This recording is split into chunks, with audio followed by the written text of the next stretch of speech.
disintermediated by algorithms that for whom human beings are actually incidental to the process.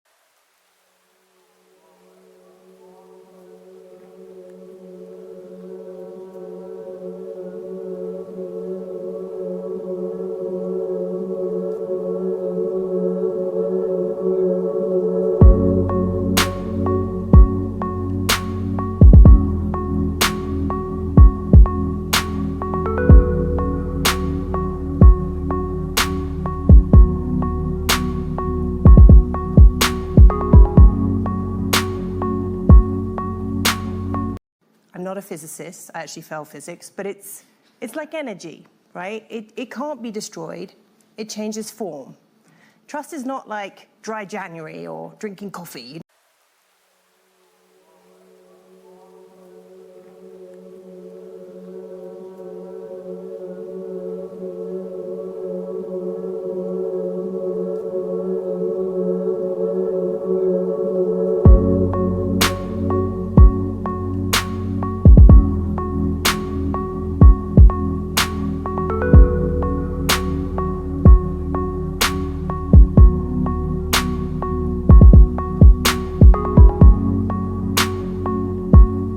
You have local trust and local systems of democracy.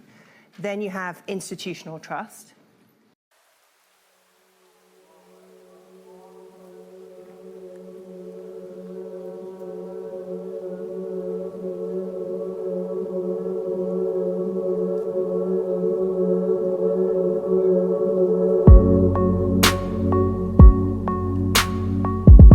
Alex, when you look at it, just across the piece in terms of democracy, how concerned are you about the things that Ian and Rachel are talking about, and what, if anything, can be done about that? Yes, good. Yeah. I think, I want to be polite here. I think to blame technology is an easy cop-out. You know, to think of technology as something separate from humans, you know, I think, you know, is a cop-out in saying that, you know, technology has been a threat, you know, you know, or has been a supposed threat to, you know, humanity since the invention of the printing press, which has been, you know, much more disruptive than anything AI is going to do in regards to human civilization. And I apologize because, you know, my real background is as a historian. But you know, I don't think that that's the fundamental. I don't think technology is the fundamental issue in democracy. Democracy is messy. I mean, you know, democracy is about contestation of ideas. It's about plurality. It's about people having different truths. Actually, now, fundamentally, how society lives together.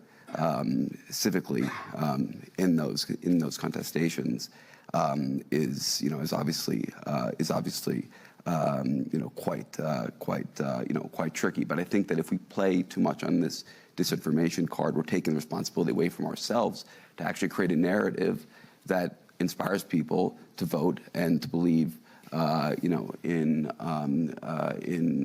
democracy and democratic institutions. And on the institutional part, I think that we can talk about institutions as these abstract things, but institutions are also about people. And you know, we just heard this point about untrustworthy people, and we talked about things in the United States like, you know, like checks and balances, which aren't written anywhere but are customs. And one man, Donald Trump, literally came in and just took that, you know, took that all away. You know, so. You know, so, you know, but when I see this, you know, when I look at this, you know, more globally regarding democracy, I also say to myself, when was this great time that everybody got along so well and, you know, things were going so great? I mean, I think, you know, you know, you know, I think that we really have to be careful here in this nostalgia for a time, you know, for a time past, because a lot of the reactions we're seeing in society are actually reactions to positive things, like, you know, like equality for women, and greater diversity, which come with backlash. Interesting to be at Davos, because in Davos, Donald Trump is already the president. In the United States, and obviously that's a good thing, because Davos, the Davos consensus is always wrong. And obviously, I think people understand which side of the political ledger I'm on in the United States. But I think when we look at the election in the United States, it's way too early. I mean, we're in January. This time in 2020, we didn't know the Democratic candidate was going to be. I think there's probably was a lot of naivete among people in thinking that there was somehow going to be a contested Republican primary against Donald Trump. Donald Trump owns the Republican Party, and we're in something I like to call the Trump cycle, because I think even if, and I believe if the institutions hold, when he loses this election, he'll also be the Republican candidate in 2028, and maybe even in 2032 as well. Because, what's the way out for him? I mean, he either winds up in prison or he winds up in power. He's not going off on some beach somewhere and retiring. I mean, this is this man, and this is the party that we've created, and we will deal with this issue now, for a while. But on the election itself, let me just say that we are we're not a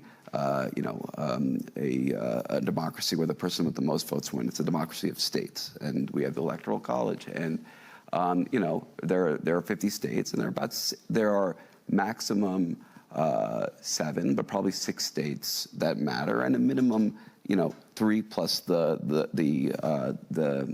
Omaha. Congressional district, which goes into the college, and so if you look at kind of the blue wall states, Michigan, Wisconsin, Pennsylvania, the ones that Trump won and took away from Democrats when he beat Hillary Clinton, the one that Biden has won back, and the one that Democrats have overwhelmingly won back since then. I would really look at those. I would also look at Arizona. I would also look at Georgia, and I'd also look at Nevada, and possibly North Carolina, because you have a Democratic governor's race.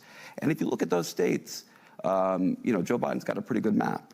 Joe Biden's got a pretty good map. Arizona, the population has changed by 50% demographically from between 2016 and 2020, even though people think that Herschel Walker's Senate candidacy was some sort of outlier, when you speak to people in Georgia, Trump is really, really toxic, and you obviously a very, very strong and organized African American vote. But actually, I think if you want to look at one state which will really test where the election is, it's Wisconsin, because if Joe Biden's able to win Wisconsin, it should mean that he's won Pennsylvania and Michigan, because if you look at the, Pennsylvania and Michigan are more Democratic than Wisconsin is, and if you look at the vote share, 2016, 2020 it was under 1%. So who's ever doing better in Wisconsin will probably show in which direction the election goes. And can I just ask you, you talk about the sort of naivety as regards Trump and his relationship with the Republican Party. I have to confess, one of my forms of naivety was thinking around Thanksgiving, the Bidens are going to get together as a family and say, look, we've had a really impressive run. The presidency is probably reported in its achievements, but the right thing to do is to hand over and allow a Democrat contest. As observant people will have noted, that didn't happen. Why has that not happened, and how worried are you about Biden as the candidate? I think that's not happened for a couple of reasons, and I think that is because Biden actually has a particular advantage in a polarized electoral environment, which is actually that he's not polarizing. You could say a lot of things, about Joe Biden, but the Republicans have basically created, first of all, himself. He's, you can't say that he's, someone that's trying, to force your children to have some sort of sex change or something. I mean, he's a pretty down to earth